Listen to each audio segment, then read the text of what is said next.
and welcome to this very special interview. Joining me today is Mahendra Jaju, who's the Chief Investment Officer Fixed Income at Mirae Asset, one of India's fastest growing mutual fund houses. Thanks very much, Mahendra, for joining me in these difficult times. Mahendra, in the Indian context, a banking product, a savings account, FD has been traditionally a very preferred option for, most people to do their savings. But currently they're seeing sharp rate cuts there as well. And the returns are, next to nothing on a post-tax basis. Do debt funds, according to you, provide a good alternative to banking products?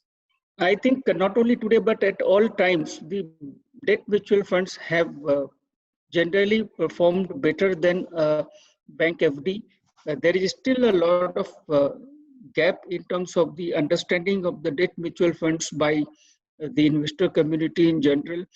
Even when the interest rates were high, in the following period, the debt mutual funds have done better. So if you look at the current situation where the savings account are giving you something like 2.5%, where a short-term fund is likely or has already given in the last 3 years, let's say something like 7.5%, 8%. You go back to 2018 when the interest rates were high, and since then the bank FD rates have come down. But in that period, even a gilt fund has given a double-digit return. Most of the banking and PSU debt funds have given double-digit return. So if the bank FD rate is high, and if then the rates come down, then the capital gain benefit that accrues to the debt mutual funds also helps outperform the bank FDs. And we are not even talking about the huge tax advantage that exists when you invest in a debt mutual fund for a period of 3 years. Obviously, there is a range of types of funds in the debt space, starting from liquid fund to all the way up to the bond funds. So it is not that every debt fund will outperform the bank FD at all times. So there are periods when suppose there is a sudden disruption in the market. During those brief periods, the debt mutual fund, one can present an Excel sheet or a good PPT saying, look, bank FDs are doing better, but that's not the right way to look at it. As much as today is not the day to tell anyone that, look, your equity market returns for last 3 years are negative, so bank FDs do better than equities. That's not the way. So the investor has to choose the right product.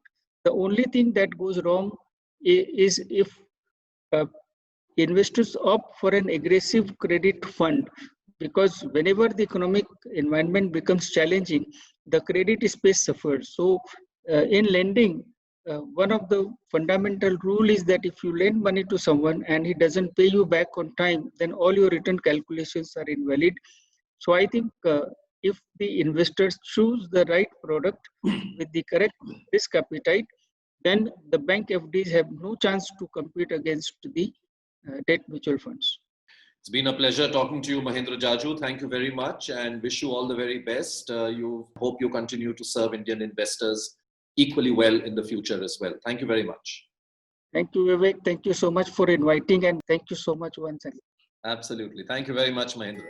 Mutual fund investments are subject to market risks. Read all scheme-related documents carefully.